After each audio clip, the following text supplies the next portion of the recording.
Question bank कविता का पूरा revision आज करेंगे हम लोग। धुआं धुआं उड़ा देंगे और एक एक कविता को आपके जवाब पे याद करवा देंगे। हो जाओ तैयार, बांध दो सीट की पेटी और आज हम करने जा रहे हैं पूरे कविता सेक्शन का रिवीजन। याद, क्वेश्चन बैंक, एक तजुर्बा सूरज सर के साथ, एक चर्चा 2024 में एग्जाम देने वाले सभी विद्यार्थियों के लिए, एक परिचर्चा, एक थॉट जो आपकी परीक्षा के लिए बहुत महत्वपूर्ण है। फैला दो इस वीडियो को पूरे बिहार में और कविता को याद करवा डालो। फैला दो इस वीडियो को पूरे बिहार में, कविता को याद करवा डालो और पूरी शिद्दत के साथ चाहो और इस बार 400 के ऊपर मार्क ला के पूरा दुनिया को दिखा डालो, है ना। और 400 के ऊपर मार्क ला के पूरे दुनिया को दिखा डालो। चलिए कविता का रिवीजन करते हैं और पढ़ने की कोशिश करते हैं। पूरा 11 चैप्टर का कवि जो भी आपका कहानी है, कविता है, एक वीडियो में कहानी लेके आएंगे, एक वीडियो में कविता। तो आज कविता की बारी है, कविता का रिवीजन करेंगे और एकदम धुआं धुआं मनाएंगे। और हर शाम के 7 बजे आप तैयार रहिए, आपके ही साथ, आपके ही घर पे हम पढ़ेंगे और आपको तैयार करेंगे। चलिए बच्चा, पहला नंबर चैप्टर है sweetest love I do not गो। पहला नंबर चैप्टर है आपका sweetest love I do not go. Sweetest love I do not गो आपको हम अच्छे तरीके से इसके बारे में पढ़ाए थे, बताए भी थे और समझाए भी थे। Sweetest love I do not गो के लेखक आपको जॉन डन है और उनके जो है इसके बारे में बताए थे कि अपने प्रियतमा को, अपने वाइफ को छोड़ करके वह जर्मनी जा रहे थे। तो इस चैप्टर के बारे में, अपने प्रियतमा के बारे में, अपने लव के बारे में इन्होंने बताया था और चर्चा किया था। पहला नंबर क्वेश्चन है कि John Donne studied Lord and read theology, philosophy, drama. तो उन्होंने क्या पढ़ा था? थियोलॉजी पढ़ा था। एक का आंसर नंबर ए होगा, याद कर लीजिए। जॉन डन जो है वो थियोलॉजी पढ़े थे, स्टडीड लॉ, रीड थियोलॉजी। ये बुक का चैप्टर में आप जाएंगे तो आपको जबरदस्त तरीके से पता चल जाएगा और क्लियर तरीके से इसमें हो जाएगा। दूसरा नंबर क्वेश्चन है John Donne is a dash poet. John Donne is a dash poet. John Donne is a dash poet. तो नेचर, मेटाफिजिकल, कैवलियर, तो रोमांटिक। तो आपको हम याद भी करवा चुके थे, है कि नहीं? है कि नहीं? जॉन डन क्या है? मेटाफिजिकल, है ना। मिस्टर जॉन डन साहब बिल्कुल मेटाफिजिकल लेखक है और उसमें टिक मारिए एकदम मेटाफिजिकल में। 2020 में, 2019 में यह एग्जाम आ चुका है और 14 तारीख मतलब रविवार को, इस रविवार को, आने वाले रविवार को जितने भी लोग मेरे पास ऑफलाइन में क्लास कर रहे हैं, जितने भी लोग मेरे पास ऑफलाइन में क्लास कर रहे हैं, सभी बच्चों को हम एक बार सूचित करना चाहते हैं कि 9 बजे रविवार को आके फाइनल टेस्ट जरूर दीजिए और उस टेस्ट का हिस्सा जरूर बनिए। कर लो हौसला बुलंद, सफलता तुम्हारे पास आएगी और आज मेहनत कर लो, पूरी दुनिया और कायनात तुम्हारी सफलता की तारीफ कर देगी, है ना। तो तारीफ और सफलता सब कुछ आएगी। आप पढ़ो और आप अपने आप को आगे बढ़ाओ। अब हम लोग आगे बढ़ेंगे। रविवार को 9 बजे सब लोग, सभी स्टूडेंट को आना जरूरी है। सजेशन भी दिया जाएगा। जो भी ऑफलाइन में बच्चे हैं या ऑनलाइन में जुड़े हुए हैं तो उनको PDF मिल जाएगा। लेकिन विद्यार्थी से हम रिक्वेस्ट करेंगे 9 बजे प्लीज आ जाइएगा रविवार को 9 o'clock। But believe that I shall make speedier journey since I take dash is from. ये जो लाइन है ये किस चैप्टर से लिया गया लाइन है? अभी आपको बताए थे sweetest love I do not go, है ना। Sweetest love I do not गो इस चैप्टर से लिया गया ये लाइन था, sweetest love I do not गो। इसके बारे में आपको समझना है। ये 3 क्वेश्चन इस चैप्टर से क्वेश्चन बैंक से लिया गया था, इसमें बात किया गया था। इसके समरी के भी बारे में एक बार प्रैक्टिस कर लीजिएगा, मैंने भेजा भी है। जिसको चाहिए आप मैसेज कर सकते हो, टेलीग्राम से जुड़ सकते हो और कमेंट बॉक्स में जाकर कर सकते हो। हम आपको समरी भेज देंगे या आप कॉन्टैक्ट कर सकते हो, आपको समरी मिल जाएगा। ठीक है बच्चा, ये 3 है आपका कविता। आज कविता का पूरा एकदम तहस नहस करते हैं, पूरा याद करवाते हैं। सबसे पहला कविता आपको sweetest love I do not go है। स्वीटेस्ट लव, ए प्रियतमा, सबसे प्यारा प्यार, सबसे ज्यादा प्यार करने वाला इसमें चैप्टर जिसमें बताया गया है कि अपने वाइफ के बारे में चर्चा किया गया। एक बार इसको आप लोग रिव्यू कीजिए, एक बार रिव्यू कीजिए और क्वेश्चन को देखिए, तीनों क्वेश्चन को देखिए, रिवीजन कीजिए, याद कीजिए एकदम से, है ना। हो गया, हो गया याद? चलिए, अगर हो गया याद तो आगे बढ़ेंगे हम लोग। अब दूसरा नंबर चैप्टर है आपका, पहला नंबर चैप्टर हो गया sweetest love I do not go. Sweetest love I do not go, John Donne. Theology पढ़े थे, अब मेटाफिजिकल लेकर के, और ये जो लाइन है लिया गया है किस चैप्टर से? Song of sweetest love I do not गो से लिया गया। अब आगे की सेकंड चैप्टर के बारे में हम लोग चर्चा करेंगे। पूरा क्वेश्चन बैंक का गर्दा उड़ाना है, 10 चैप्टर का 10 चैप्टर आज के आज खत्म। सॉन्ग ऑफ माई सेल्फ के लेखक महोदय है वाल्ट विटमैन साहब। वाल्ट विटमैन साहब के बारे में हम लोग पढ़ेंगे और जानने की पूर्णतः अच्छे से कोशिश करेंगे। Dash works include leaves of grass and from taps, तो इसका आंसर आपके सामने में है वाल्ट विटमैन, है ना। वाल्ट विटमैन है आपके यहाँ का आंसर, वाल्ट विटमैन, है ना। अब हम लोग इसमें समझने की कोशिश करेंगे।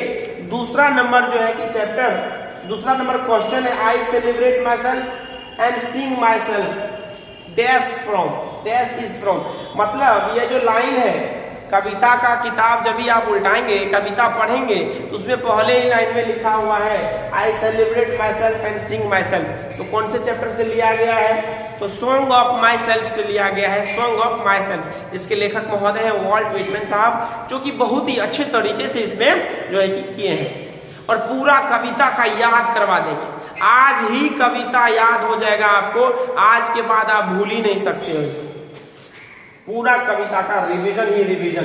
तीसरा नंबर क्वेश्चन है, द लाइन होपिंग टू किस not till death is taken from, ये जो लाइन है लिया गया है किस चैप्टर से लिया गया है? कविता में है, किस चैप्टर से? तो सॉन्ग ऑफ माई सेल्फ से, सॉन्ग ऑफ माई सेल्फ से लिया गया है। इसके बारे में आप लोग जो है कि याद कर लीजिए, एकदम दिमाग में बैठा लीजिए, 2 बार 3 बार वीडियो को देख लीजिए अगर याद नहीं होता है तो, और निश्चित रूप से आप जो है कि कर लेंगे अच्छा। चौथा नंबर चैप्टर है वाल्ट विटमैन वाज जेस।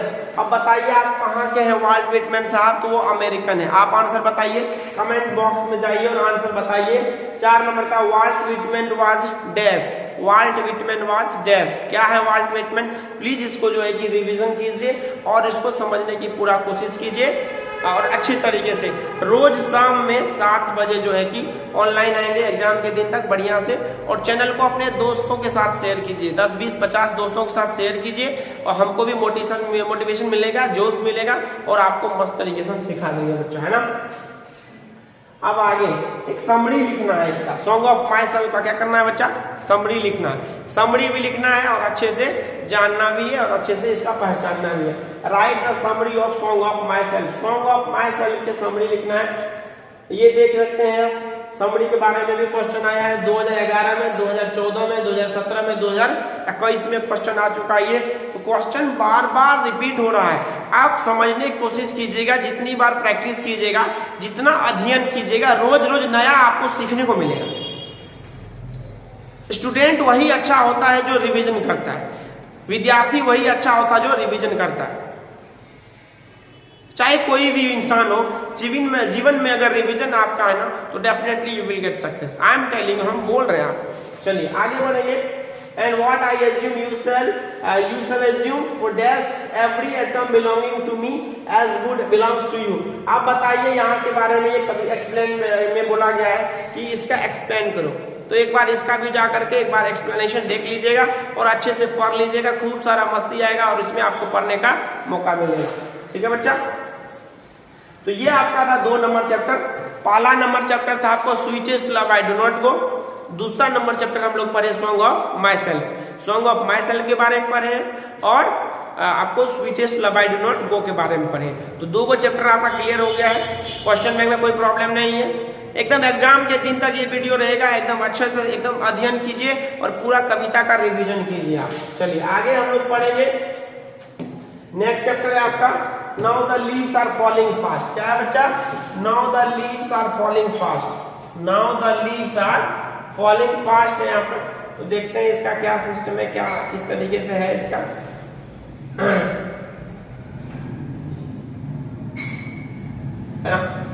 Now the leaves are falling fast. चलिए आ जाइए। पहला क्वेश्चन है आपको, who run scudding for their food in now the leaves are falling fast.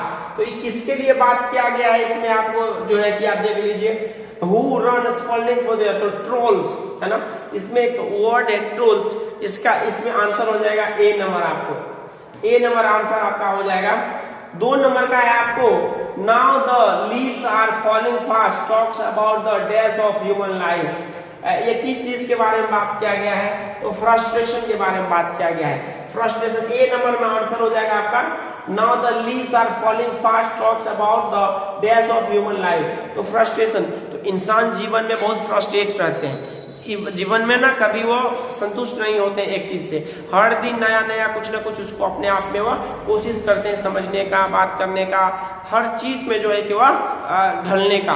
तो उसी के बारे में हम लोग बात करेंगे और समझने की पूरा कोशिश करेंगे और जानने की अच्छे से कोशिश करेंगे। Now the leaves are falling fast, frustration and the active hands must dash lonely on the separate नीज।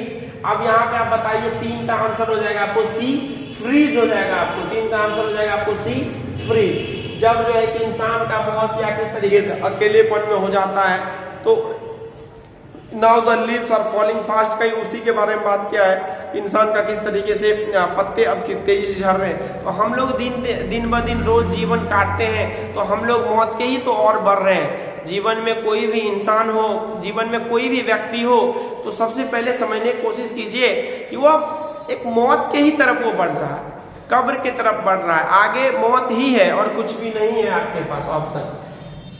तो 3 का आंसर हो जाएगा आपका सी। 4 नंबर का क्वेश्चन है आपका, and the night wisdom is from. ये जो शब्द है, ये जो लाइन है, किस चैप्टर से लिया गया है? तो ये 4 का सी नंबर आंसर हो जाएगा। Now the leaves are falling fast. Now the leaves are falling fast. एक एक क्वेश्चन को समझने की कोशिश कीजिए, लाइन को देखिए, घर पे लिखिए, प्रैक्टिस कीजिए और रोज शाम में ऑनलाइन क्लास कीजिए, आपके साथ हम बनेंगे। Whose white waterfall could bless travelers in their last distress, sadness, happiness, tears। तो इसमें किसके बारे में बात किया गया आपको?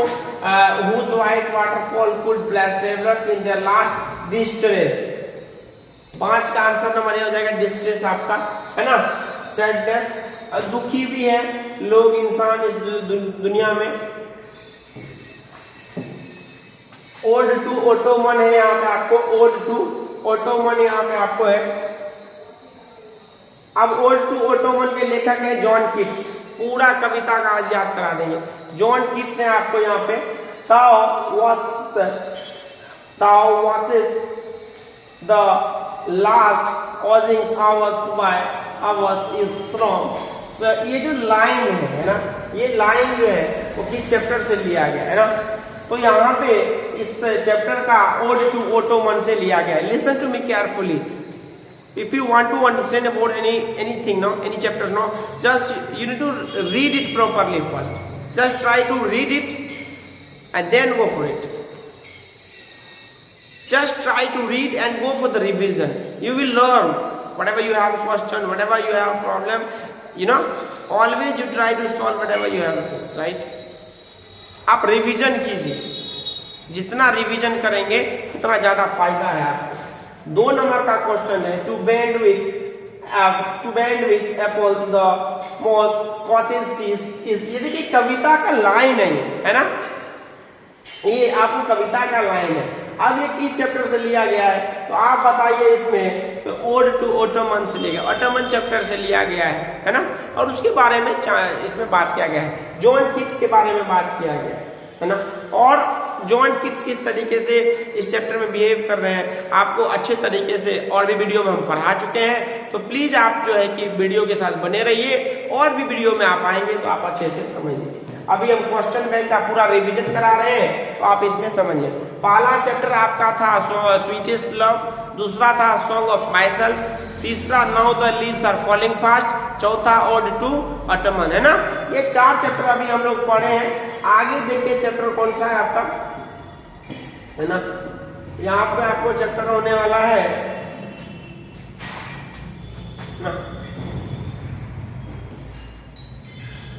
एन एपिथेट के बारे में हम लोग पढ़ने जा रहे हैं। एन एपिथेट के बारे में पढ़ने जा रहे हैं हम लोग। चलिए हाँ।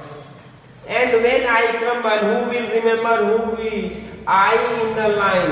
अब बताया जा रहा है आई कौन है इस चैप्टर में, आई कौन है इसमें, तो इसमें and when I crumble who will remember who is I in the line. तो लेखक खुद के बारे में इस चैप्टर में बात की। आई जो है कि पोएट ही है, लेखक ही है इसमें, पोएट, है ना।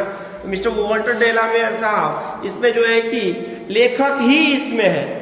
ध्यान रखने का, अपने आप के बारे में दर्शाया गया है, लेखक बात किए हैं कि किस तरीके से इसमें जो है कि हम लोग काम कर सकते हैं और इसमें हम लोग किस तरीके से आगे बढ़ सकते हैं। In which point does the poet express his sad feeling for a beautiful lady। आप इस किस चैप्टर में अभी तो आपको हम पढ़ा ही रहे हैं कि किस चैप्टर में बात किया गया है एक खूबसूरत महिला के बारे में। एक ऐसी महिला, एक ऐसी अनजानी सी महिला जिस महिला के बारे में जो है कि बहुत सारा तारीफ इसमें किया गया है। तो आपको एन एपिथेट, है ना, एक धारा, एक एन एपिथेट, एक एपिसोड, एक धारा, है ना। तो इसमें हम लोग इस चैप्टर के बारे में बात किया गया है। अब हम लोग नेक्स्ट में पढ़ेंगे क्वेश्चन नंबर 3 है।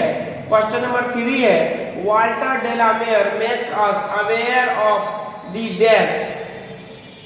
हम लोग इसमें वाल्टर डेलामेयर बताया गया है कि किस तरीके से Walter de la Mare makes us aware of the dash. तो in human condition of modern life, poverty, dreams, London life. तो इसमें बात किया गया, तो इसमें बात किया गया है इन human condition of modern life, है ना। इन human condition of modern life. तो मॉडर्न लाइफ के बारे में बात किया गया है और मॉडर्न लाइफ के बारे में चर्चा किया गया है। 4 नंबर का क्वेश्चन जन्म मृत्यु के ऊपर है। वाल्टर डेलामेयर का जन्म कब हुआ था? इसमें आप लोग कमेंट बॉक्स में जाके इसका आंसर बताइए। वाल्टर डेलामेयर का जन्म कब हुआ था ये आप लोग कमेंट बॉक्स में जाइए और आप जो इसका आंसर बताइए। A B C D क्या होगा एक बार देख लीजिए। A B C D बहुत महत्वपूर्ण वीडियो। ये वीडियो का आप जितना अच्छे से देखेंगे तो क्वेश्चन बैंक का कविता पूरा क्लियर हो जाएगा। ठीक है बच्चा, चलो क्वेश्चन ये आपको आंसर खुद करना है। 5 नंबर का क्वेश्चन है। 5 नंबर का क्वेश्चन है आपको dash was honoured with the order of merit in 1953। 1953 ईस्वी में ऑर्डर ऑफ मेरिट से सम्मानित किया गया था वाल्टर डेलामेयर को, है ना। वाल्टर डेलामेयर को ऑर्डर ऑफ मेरिट से 1953 ईस्वी में सम्मानित किया गया था। थोड़ा दिमाग लगाएंगे तो शायद से आपको याद हो जाएगा अच्छे तरीके से, आप बढ़िया तरीके से इसको देख सकते हैं। आप इसमें देख सकते हो शॉर्ट आंसर टाइप क्वेश्चन, तो जो है कि long answer type question, short और लॉन्ग टाइप का क्वेश्चन है, उसको भी रिवीजन करना है। जो मैंने दिया है नोट्स उसको भी पढ़ना है और थोड़ा सा कोशिश कीजिए समझने का। जितना अच्छे तरीके से आप समझ सकते हैं वो आपके लिए बेहतरीन है। तो अभी हम तब तक गए हैं। नेक्स्ट चैप्टर आपका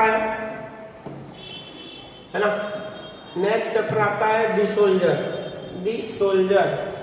नेक्स्ट चैप्टर आपका है ना दी सोल्जर है आपका नेक्स्ट चैप्टर दी सोल्जर। अब दी सोल्जर के बारे में पढ़ेंगे। आप बताइए दी सोल्जर के लेखक का नाम बताइए, जाइए कमेंट बॉक्स में लिखिए। हाँ लिखो यार, अच्छे से लिखो। खुश हो जाओ इतना कि सफलता भी तुमसे इतराने न लगे। खुश हो जाओ इतना कि सफलता भी तुमसे इतराने न लगे और मेहनत ऐसा कर डालो कि पूरी कायनात और पूरे सम्मान में पूरी दुनिया तुम्हारे पीछे आके खड़े हो जाए। तो कोशिश करने वालों की कभी हार नहीं होती है, बिल्कुल कोशिश करेंगे और कभी भी किसी से डरने की नहीं है और पढ़ने की जरूरत है, स्टडी करने की जरूरत है। दी सोल्जर के लेखक है रूपर्ट ब्रूक, है ना रे। In hearts at peace under an English heaven is from. ये जो लाइन है ये बताइए आप किस चैप्टर से लिया गया है? तो ये लाइन लिया गया है दी सोल्जर से। In English. सुनिए, बात को समझने की कोशिश कीजिए आप लोग। द सोल्जर में एक सैनिक के बारे में बात किया गया है, रूपर्ट ब्रूक सैनिक के बारे में बात किया गया है, और उसमें सैनिक, हर देश के सैनिक अपने देश के लिए जान गंवाने के लिए तैयार रहता है। कहीं भी देश का, किसी भी देश का आप जाओगे तो सैनिक अपने देश के लिए निश्चित रूप से वो जान, और होना भी चाहिए, अपने अपने देश के लिए जरूर मिटना चाहिए। जैसे हम लोग अपने देश भारत के लिए जान देते हैं ना, है ना, पूरे दुनिया में एकदम सलाम कर, पूरा हमारा आर्मी कितना जबरदस्त पावर में है, हमारा आर्मी, इंडियन आर्मी कितना जबरदस्त है एकदम से, हम सब उसको जो है कि इतना प्यार करते हैं। अगर वो लोग हैं तभी तो हम लोग जबरदस्त तरीके से काम कर पाते हैं। इसके लिए आई लव आर्मी। हम अपने देश के जवानों को बहुत बहुत धन्यवाद करना चाहेंगे। हम अपने देश के वीरों को, आर्मी को पूरी तरीके से एकदम सलाम करना चाहेंगे और उनको बहुत बहुत दिल से शुक्रिया करना चाहेंगे, जो हम लोगों को इतना जरूरी और इतना जबरदस्त तरीके से सेफ्टी मुहैया कराते हैं, है ना। और इंडियन आर्मी के जवानों को एक बार दिल से सलाम, लव यू। आप लोगों को जो है कि इस सेक्रीफाइस और इस तरीके का देश के जज्बा के लिए बहुत बहुत शुक्रिया और बहुत बहुत धन्यवाद आपका, जो कि आप लोग इतने मेहनत से काम करते हैं तो हम लोग आज अपने शहर में चैन से, शांति से और जो मर्जी होता है घूम सकते हैं। ठीक ना बच्चा, तो जान लगाइए एकदम से और आगे बढ़ने की कोशिश कीजिए। आगे हम लोग पढ़ेंगे दी सोल्जर चैप्टर। पहला वाला क्वेश्चन का आंसर हो गया आपका, एक का डी नंबर का आंसर हो जाएगा दी सोल्जर चैप्टर, है ना। इसमें सोल्जर के बारे में बात किया गया है। 2 नंबर है डैश इज रिमेंबर्ड एज अब वार पोइट है। अब कौन remembered as a war poet? War poet किसको बोला गया है बताइए आप हमको। वार पोइट इसमें बताया गया है, इसमें रूपर्ट ब्रूक को, जो कि इंग्लैंड के हैं। रूपर्ट ब्रूक इसमें आपके हैं, 2 का ए नंबर का आंसर होगा। और रूपर्ट ब्रूक है इसमें जबरदस्त तरीके से। रूपर्ट ब्रूक प्रेजेस कहाँ के लिए? इंग्लैंड के लिए। एक सैनिक अपने देश के लिए ही प्यार करता है, एक सैनिक अपने देश के सम्मान के लिए ही प्यार करता है, एक सैनिक अपने देश के प्यार मोहब्बत के लिए ही प्यार करता है। तो उसमें हम लोग याद करेंगे रूपर्ट ब्रूक का जो है कि इंग्लैंड को बता। Soldier is a dash poem, the soldier is a dash poem, war poem है, याद रखना। 4 का डी नंबर आंसर होगा।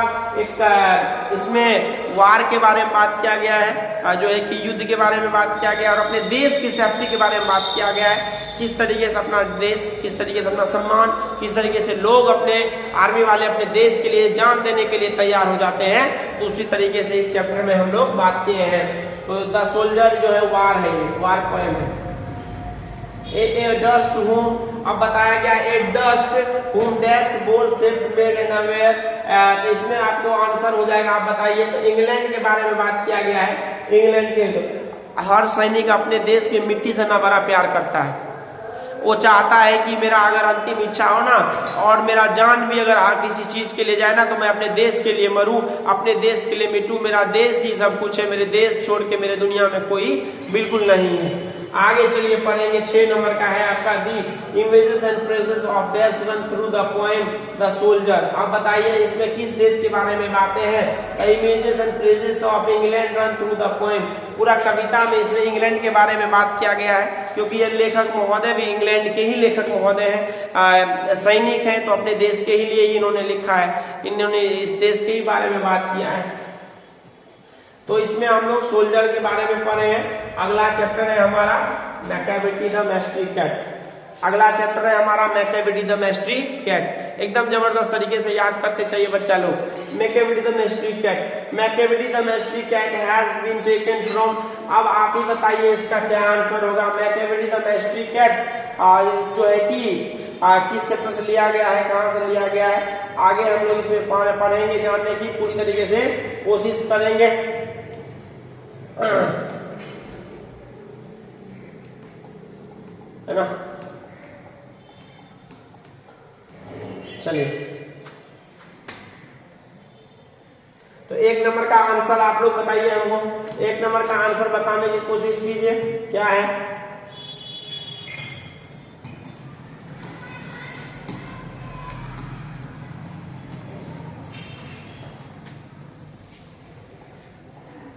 चलिए आगे है। तो 1 नंबर का क्वेश्चन है Macavity the mystery cat has been taken from. तो यहाँ पे 1 का बी नंबर आंसर हो जाएगा आपका। 1 का बी नंबर सही है। एक का बी नंबर आंसर हो जाएगा, याद कर लीजिए एकदम बढ़िया तरीके से। 3 नंबर का आपका है who finds Macavity lazy and half sleep, Kamala Das, T S. Eliot. तो इस चैप्टर के लेखक है टी.एस. इलियट। तो टी.एस. इलियट के बारे में बात किया गया है इस चैप्टर में, टी.एस. इलियट के बारे में बात किए हैं हम लोग। अब बताइए आप लोग जो है कि इस चैप्टर के बारे में किस तरीके से है।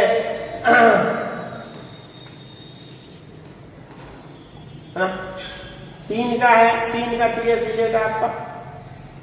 3 का the waste land is written by T S. Eliot, Macavity is full of dash. 4 number का हम आपको पढ़ाए थे, 4 नंबर का हम आपको पढ़ाए थे, इसका हो जाएगा आपको डी नंबर आंसर हो जाएगा आपको 4 नंबर का, है ना। तो एक बार आप दिमाग लगा के अगर सही से याद करेंगे तो हो जाएगा। 5 का आंसर है आपको और when the milk is missing और another peck's been dash is from Macavity the mystery cat, है ना। ये चैप्टर से लिया गया है, तो थोड़ा ध्यान देने की जरूरत है, बस पूरा का पूरा याद हो जाएगा आपको। How his brow is deeply lined with the thoughts of dash whose brow is the poet talking about dash Macavity's himself. ये किसके बारे में बात किया गया है, तो इस चैप्टर में मैकेविटी के बारे में बात किया है, जो एक बिल्ला रहता है। मैकेविटी एक कैट है ना, मैकेविटी एक बिल्ला है, उसके बारे में बात किया गया है और इसमें चर्चा किया गया है कि किस तरीके से मैकेविटी अपना जो है कांड को उन्होंने उजागर किया और इसमें एक एक बात को चर्चा किया है। चलिए अगला चैप्टर हम लोग पढ़ेंगे फायर हिम, ठीक ना। अगला चैप्टर हम लोग पढ़ेंगे फायर हिम, किस तरीके से फायर हिम काम किया है इसमें। इसके लेखक महोदय है के.एन. दारूवाला, के.एन. दारूवाला लेखक है। के.एन. दारूवाला इसमें बात किए हैं किस तरीके से। के.एन. दारूवाला इसमें पारसी धर्म के रहते हैं। Crossing of rivers in an important volume of verse is written by K N. Daruwalla. इसका ऑप्शन सी हो जाएगा आंसर आपको, ऑप्शन नंबर सी हो जाएगा। क्रॉसिंग ऑफ रिवर्स, ये आप किताब में, आप अगर उल्टा के किताब है आपके पास तो आप किताब में देख सकते हैं, वो भी लिखा होगा आपको क्रॉसिंग ऑफ रिवर्स, है ना। जो लिखा गया है किसके द्वारा लिखा गया, तो के.एन. दारूवाला के द्वारा। Fire him is composed bye, अब बताइए ये जो चैप्टर है वो किसने लिखा है, किसने कंपोज किया है। तो आप आंसर जाइए के जो है कि कमेंट बॉक्स में लिखिए, कमेंट बॉक्स में लिखिए आप इसका आंसर। 2 नंबर का आंसर आप कमेंट बॉक्स में प्लीज लिखिए सभी बच्चा, 2 नंबर का आंसर कमेंट बॉक्स में लिखिए, कोई भी बच्चा एकदम तरीके से समझ सकता है इसका आंसर, है ना। The speaker is fire hymn belongs to dash religion, किस रिलीजन से बिलोंग करते हैं, तो ज़ोरोस्ट्रियन।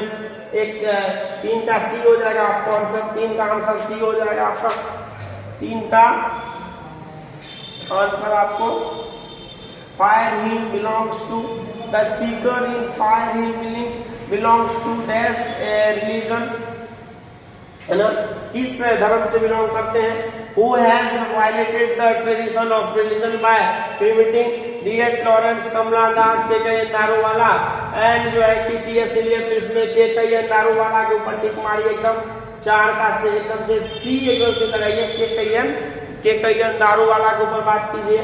5 नंबर का है आई सोड टू सेव फायर, यहाँ पे बताया गया है कि आग के बारे में बात किया गया है कि किस तरीके से I sought to save fire from the scene of death to forgetfulness. इसमें क्या होता है एक चैप्टर में, इस समय इसका सी नंबर आंसर हो जाएगा इसका।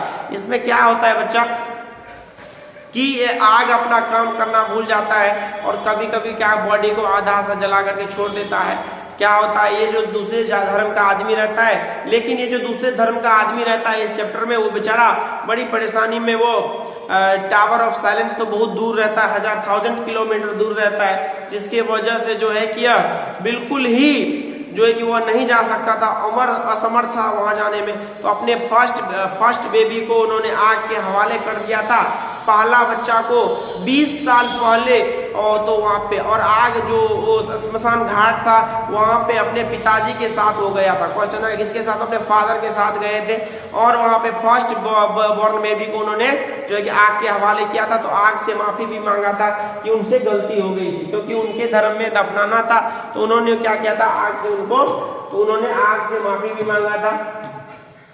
चलिए अगला चैप्टर हम लोग पढ़ते हैं स्नेक पढ़ते हैं, स्नेक चैप्टर पढ़ेंगे। डीएच लॉरेंस के बारे में हम लोग पढ़ेंगे।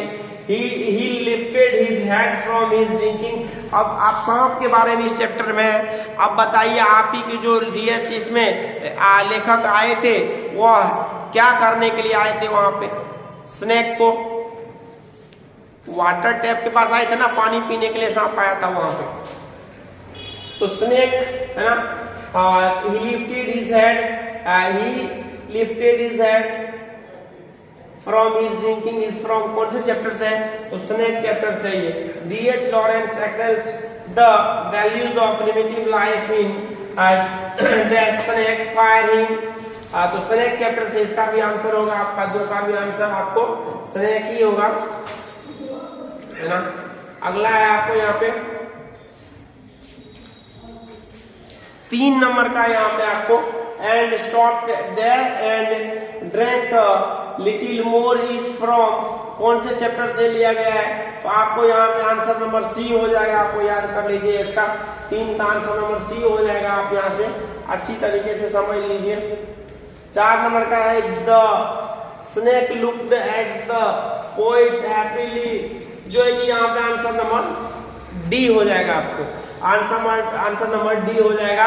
सांप ने उनको अपना सर उठा करके देखा था और उन्होंने उसको एक अलग रिएक्शन किया था, तो जिसमें जो है कि हम लोग अच्छे तरीके से इस बात को समझने की, एक एक क्वेश्चन को समझने की कोशिश कीजिए, रिवीजन कीजिए। पढ़ा चुके हैं आप लोगों को, फायदा है, अच्छा है, पढ़ लीजिएगा, याद हो जाएगा आपको। 5 नंबर का क्वेश्चन है, बताया जा रहा है 5 नंबर का क्वेश्चन है, बताया जा रहा है the poet was just dressed when he saw the snake. आप बताइए कि क्या पहन के लेखक, अभी हम बताए थे ना कि क्या पहन के लेखक जो गए थे पानी पीने के लिए, तो पैजामा पहन के गए थे लेखक, पैजामा पहन के लेखक गए थे। तो 5 नंबर का बी नंबर हो जाएगा। अभी बताए थे सांप स्नेक चैप्टर में लेखक क्या पहन के गए थे? तो पैजामा पहन के गए थे। अब आगे हम लोग 6 नंबर में someone was before me at my water. अच्छा बताइए ये जो लाइन है and I like a second summer waiting, इस कौन से चैप्टर से लिया गया था? तो स्नेक चैप्टर से लिया गया था यह लाइन आपको, ठीक ना।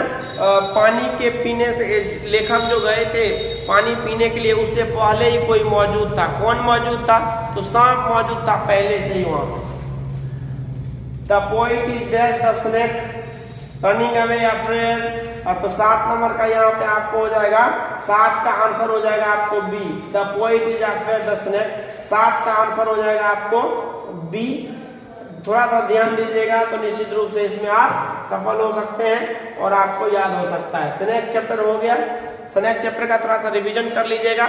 जो जो चैप्टर आज पढ़ा रहे हैं उस चैप्टर का किताब में जाइए और उसको लिखने की कोशिश कीजिए। जितना लिख सकते हैं उतना अच्छे तरीके से नहीं है, थोड़ा सा सिस्टमेटिक तरीके से जो है कि थोड़ा सा करेंगे काम तो जीवन में सिस्टमेटिक तरीके से अगर करेंगे तो हमारे पास सफलता भी बहुत जल्दी आएगी और निश्चित रूप से सफलता आएगी। आएगी क्यों नहीं? सफल कोई ना कोई व्यक्ति ही होता है। कर भला हो भला, आगे बढ़ चलो तुम, कोशिश करते रहो इस डगर पे और जीवन में सबको पीछे छोड़ के अपने झंडा फहराते चले। तुम एकदम से कोशिश करते रहिए और जीवन में आगे बढ़ते रहिए और मेहनत को मत छोड़िए एकदम से। होगा, जरूर होगा, निश्चित होगा, आगे बढ़ेंगे। कौन कहता है कि कोशिश करने वालों की हार हो जाती है? कौन कहता है कि कोशिश करने वालों की हार होती है? एक बार सही से कोशिश तो करके देखो, पूरी दुनिया तुम्हारे कदमों के नीचे खड़ा हो जाएगी। तो कोशिश करने वालों की बिल्कुल हार नहीं होती है और ना ही हुई है और ना ही होगी। चलिए एकदम से तो एक बार किताब उल्टाइए और ढंग से पढ़िए और याद हो जाएगा पूरा। एक ही वीडियो में पूरा कविता, एक ही वीडियो में पूरा कविता, एक ही वीडियो में पूरा कविता। तूफान मचाओ, माय ग्रैंड मदर्स हाउस। अगला चैप्टर आपका माय ग्रैंड मदर्स हाउस, अंतिम चैप्टर है आपका इसमें कविता में। My grandmother's house, there is a house now far away where once I received love dash from. कौन चैप्टर से लिया गया? आप बताइए, हम नहीं बताएंगे, आप बताइए।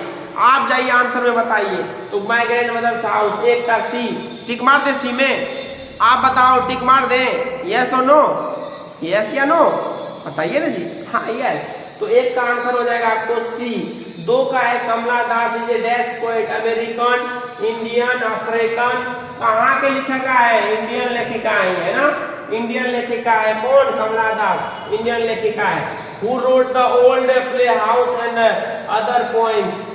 तो आपको यहाँ देखते हैं जो BH लॉरेंस, कमला दास, तो 3 का आंसर हो जाएगा आपको D नंबर हो जाएगा। और ये तीनों बहुत आसान क्वेश्चन था, हमको लगता है हर स्टूडेंट को याद होगा जो भी मेरे पास पढ़ा है। एक ही वीडियो में पूरा, एक शॉट में पूरा क्लियर। अब देखिए इसका जो है कि आपको शॉर्ट आंसर टाइप भी आया हुआ है, ये क्वेश्चन को भी देख लीजिएगा एक बार आप। और right the summary of my grandmother's house, my grandmother's house का समरी भी आ चुका है 2013 में, 2015 में, 2019 में। तो एक एक बात पे चर्चा कर रहे हैं, एक एक चीज पे जो है कि धुआं उड़ा रहे हैं और आगे बढ़ने की कोशिश कर रहे हैं। तो एकदम से बढ़िया तरीके से पढ़िए और आगे बढ़िए। आज आपका होमवर्क है कविता का 1 से लेकर के 10 चैप्टर तक जो भी कविता है आप उसको पढ़िए और सही तरीके से पढ़िए। और रविवार को 9 बजे आकर के आप अपने आप को जांच कर लीजिए। पूरा बोर्ड के आधार पे हम जांच करेंगे, क्वेश्चन देंगे आपको और आप बनाइए और आगे बढ़िए। सफलता बिल्कुल मिलेगी और आगे आप बढ़ेंगे और बिल्कुल भी आपको कोई नहीं पीछे छोड़ेगा, है ना। बिल्कुल सफल होइए, आगे बढ़िए और जीवन में तमन्ना एकदम से आगे बढ़ते रहिए। Thank you very much. मिलते हैं अगले वीडियो में जल्दी। लंबा वीडियो हो गया कोई दिक्कत नहीं, लेकिन एक ही वीडियो में तो सारा चीज आपके लिए है। अच्छा ही है ना, फायदा ही है आपके लिए, मस्ती है, पढ़िए। इसी तरीके से और भी वीडियो आएगा और जो है कि पूरा कहानी का एक दिन पूरा का आएगा और वो पढ़ा देंगे आपका। प्रोज सेक्शन का अलग आएगा, पोएट्री का अलग है। आज पोएट्री सेक्शन का कर रहे हैं हम लोग, इसके बाद प्रोज का करेंगे। ठीक है बच्चा, आप बताइए किसी के पास कोई क्वेश्चन है? क्वेश्चन है तो आप जाकर के कांटेक्ट कीजिए और पूरे बिहार में इस वीडियो को फैला दीजिए। Thank you very much. मिलते हैं अगले वीडियो में। शुक्रिया, जय हिंद। पूरी तरीके से स्वस्थ रहिए, मस्त रहिए, हंसते रहिए और अपने परिवार का ख्याल रखिए। Thank you very much.